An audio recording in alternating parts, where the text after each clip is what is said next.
Hey everyone, quick reminder before we get going. If you enjoy these legislative updates, hit that subscribe button. It's crazy. 99% of you amazing listeners aren't subscribed yet. So let's dive into the congressional records. These are from December 16th to the 18th, 2024. And, well, let's see what Congress has been up to. Tons of activity in both the House and the Senate. There's some big bills and nominations. Yeah, a lot going on in this period.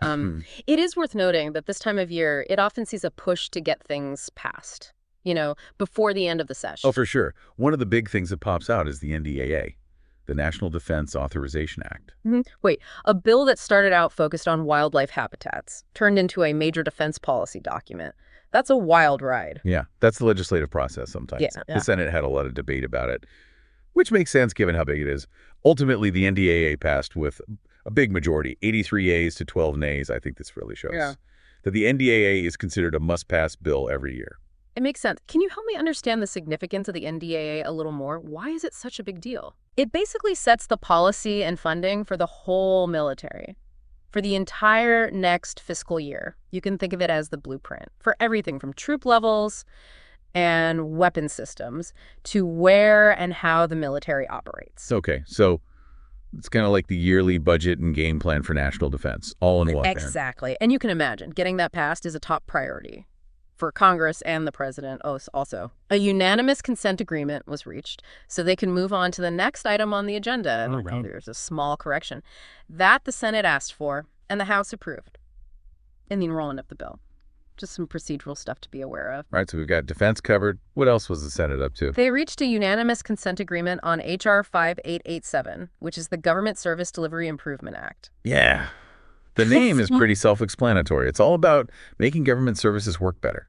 And be more efficient for everyone. Yeah, because we all know how frustrating it can be to deal with government bureaucracy. Exactly. The goal is to streamline and simplify things, so hopefully it actually makes things better for people who need those services. Let's hope so. Now, let's talk about judicial nominations. These can have a big impact on the legal system. Yeah, they're always important. They really shape the federal judiciary for years to come. The Senate started looking at 2 nominations for United States District Judge positions, Benjamin J. Cheeks for the Southern District of California, and Serena Raquel Murillo for the Central District of California. So these nominees, if they get confirmed, would be responsible for making some serious decisions. Absolutely. Their rulings would affect a lot of cases. From individual rights to business disputes, it's a big responsibility. They scheduled a cloture vote for Cheeks' nomination. That's a procedural thing to limit debate and force a vote. And a vote on Murillo's nomination will happen after that. Makes sense. There's another nomination that might not be as well known, but still pretty important. Anton George Hudjar for the USPS Board of Governors. I have to admit, I don't know much about this board. Well, it's basically the governing body. That oversees the United States Postal Service. They're the ones in charge of strategy, operations, making sure things run well, all of it. So everything from mail delivery to postal rates. Pretty much. They have a lot of power over how the Postal Service works every day. Okay. Let's switch gears and see what the House was doing during this time. Sounds good. What were they focused on? The House passed a bunch of bills covering a wide range of topics, from education and tribal recognition to commemorating Jackie Robinson. It was a pretty diverse legislative agenda. Sounds like they were keeping busy. They were. A lot of these bills passed under a procedure called suspension of the rules. This needs a 2/3 majority vote to pass, which is higher than the usual simple majority. Why did they use that procedure? Does it tell us anything about the political climate? It usually means there's more bipartisan agreement. If 2/3 of the House agree on a bill, it usually means it has pretty broad support, and it's not seen as controversial. Interesting. So it's not just about the bills themselves, but also how they pass. Give us some insight into the politics going on. Exactly. One bill that did cause some debate was the Midnight Rules Relief Act. It passed by a close vote, 210 yeas to 201 nays. Wow, that was close. What was all the debate about? This bill is all about limiting the power of outgoing presidential administrations to push through regulations at the end of their term, to prevent what people call midnight regulations. So it gets into the balance of power between the executive branch and Congress. Exactly. It's a question of how much influence a president should have over policy, even when they're not in office anymore. This bill basically gives Congress more power to oversee and potentially overturn those late-term regulations. So it's like a check on presidential power. Yeah, you could say that. And that close vote shows that it's a hot topic. It makes you wonder, how even seemingly procedural things can turn into battles between the parties. Yeah, that's true. Now, aside from the bills, there were some other interesting things. The House confirmed a bunch of military nominations, and they also acknowledged the resignation of Representative Armstrong from North Dakota. So there will be a special election to fill that seat. Right. And there was also a bill passed to rename the San Francisco post office after former Senator Dianne Feinstein. Yeah, that's more of a symbolic thing. But these actions are still part of the legislative process. They let Congress honor people and events, and that contributes to our history and memory. Yeah, it's interesting how those symbolic things can be just as impactful as policy changes, Yeah, especially when it comes to public perception. absolutely. It's all part of the bigger picture of how Congress operates and interacts with the American people. Speaking of the bigger picture, we should look at some of the other bills that the Senate was considering. Okay, what else caught your eye in these congressional records? Oh, quite a few. The Senate was considering and reporting on bills about a whole bunch of different issues. One example is a bill to increase the number of Customs and Border Protection officers and improve security at ports of entry. Another bill is about promoting responsible AI use by the federal government. And another one is all about improving the federal permitting process. Sounds like they were tackling everything, from border security and technology to streamlining government processes. What else was on their list? There were a bunch of bills about disaster preparedness and response. One interesting one would actually classify extreme heat as a major disaster under the Robert T. Stafford Disaster Relief and Emergency Assistance Act. So they're recognizing the threat of extreme weather and trying to make sure communities have enough resources to deal with it. Exactly. And then there were bills looking at the management of Plum Island, New York, cybersecurity, and even transportation for government astronauts returning from space. Hold on. Transportation for astronauts, that sounds like something out of a movie. I know, right? But even space exploration needs planning and logistics. The bill, H.R. 272, it wants to change Title 31 of the United States Code to specifically say that the government can cover the costs of transporting astronauts between their homes and different locations when they get back from space. So it's about making sure they have a smooth transition back to Earth. I never would have thought that would need an act of Congress. Yeah, it shows that even with space travel, there are real-world things that need to be taken care of.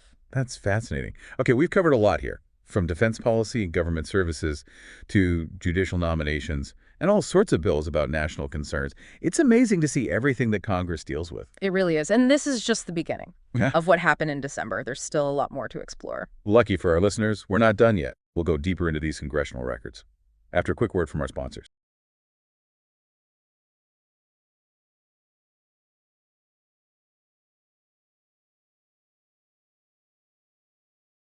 Committee meetings.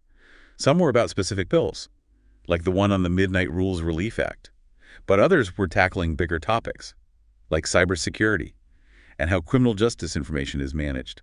Those committee meetings are so important. That's where lawmakers really dig into the details. They hear from experts, gather information, and debate the pros and cons of different ideas. Right, so it sounds like the committees are where the real work gets done, before a bill even goes up for a vote. Yeah, you could say that. It's where ideas are tested, arguments are formed, and sometimes they even reach compromises. It's wild to think about all those discussions and back and forths happening behind closed doors, and they're shaping the laws that affect us all. Yeah, it reminds you that democracy is a process. It can be messy and complex, but it's all about working through our differences to find solutions. Speaking of challenges, something else caught my eye.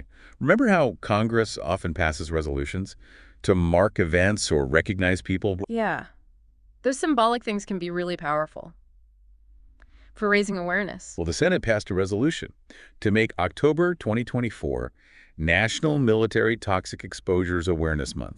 That's a big deal. It recognizes the health problems a lot of veterans have because they were exposed to toxic stuff during their service. It's really important to pay attention to this because it often goes unnoticed. Absolutely. It's a way to honor their sacrifices and make sure they get the care and support they deserve. Couldn't agree more. Before we move on, are there any other bills from these records you think we should talk about? There are a couple that stood out to me. One is the Think Differently Database Act. The House passed that one. That's a good one. It aims to create a website with resources and information for people with disabilities. Oh, that's cool. using tech to make things more inclusive and accessible. Yeah, it's a great initiative. Another bill I noticed was the Klamath Basin Water Agreement Support Oh, Act. yeah. That one's about a pretty complex issue, right? It is. It's about water rights and resource management in the Klamath Basin, which covers parts of Oregon and California. The bill wants to give the Secretary of the Interior more power to manage water projects in the area. So it's trying to solve this long-running conflict Yeah. over how to balance everyone's needs for water. Exactly. It's a perfect example of how something that seems local can actually have big national implications, especially when it comes to water. And it shows how Congress has to deal with all these complicated issues and try to find solutions that work for everyone. Yeah, it's a tough job for sure. There's one more piece of legislation I think our listener would find interesting. The Nutria Eradication and Control Reauthorization Act. Nutria, you mean those big rodent things that live in the water? That's the one. They're considered an invasive species in lots of parts of the U.S., and they can cause a lot of damage to the environment and the economy. So this bill wants to ramp up efforts to control them. So Congress is even involved in managing animal populations. They are. It's a reminder that they work on so many different things, from national defense and the economy to the environment and even rodent control.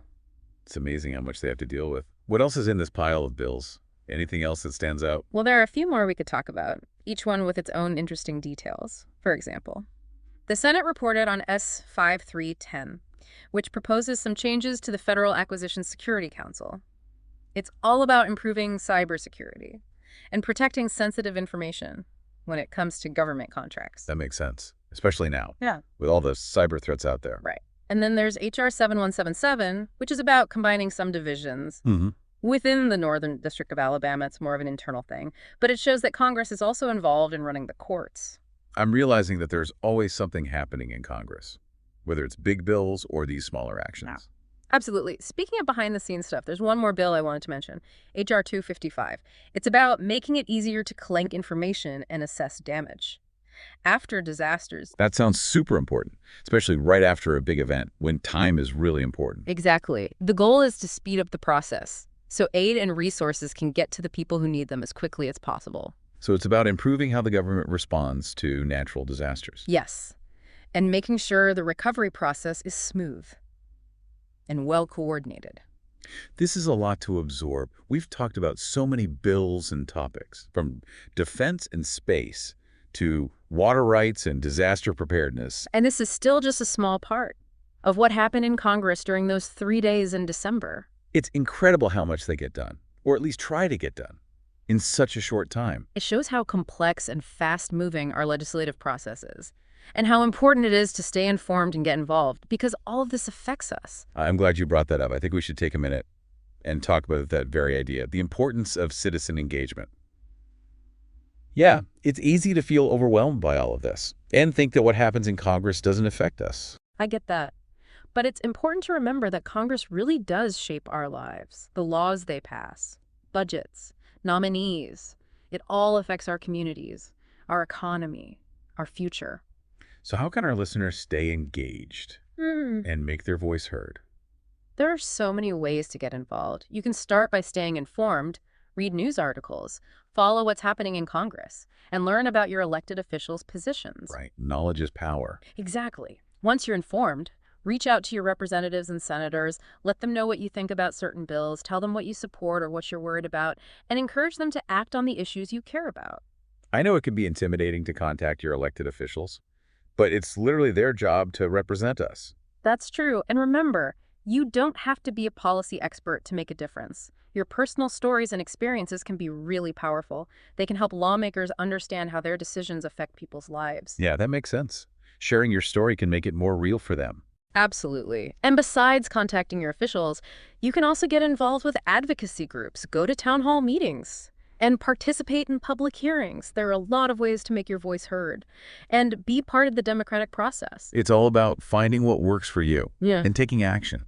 Before we wrap up, are there any other bills from these records that you think we should mention? There is one more, the Homebuyers Privacy Protection Act. This one passed the Senate, and it's about changing the Fair Credit Reporting Act to give people more protection for their credit information. So it's about giving people more control over their data especially when it comes to credit reporting agencies. Exactly. Protecting our privacy is more important than ever these days, and this bill is a good step. That's great.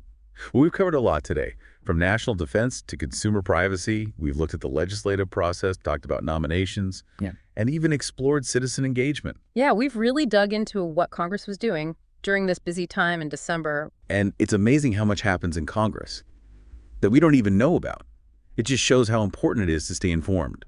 I agree. It's easy to forget about the big picture, but what happens in Congress affects all of us. So to our listener, we hope this has given you a better understanding of what Congress was working on during this week in December. But remember, this is just a glimpse. There's always something going on in Congress. And it's up to all of us to stay informed and engaged. Yeah, the main thing we want you to remember is to stay curious and ask questions. Learn more about the issues that are important to you. Do your research on your elected officials. And don't be afraid to speak up. And if you enjoyed this breakdown of congressional activity, make sure to subscribe to our channel and give us a like. It really helps us out. Until next time, stay informed and stay engaged.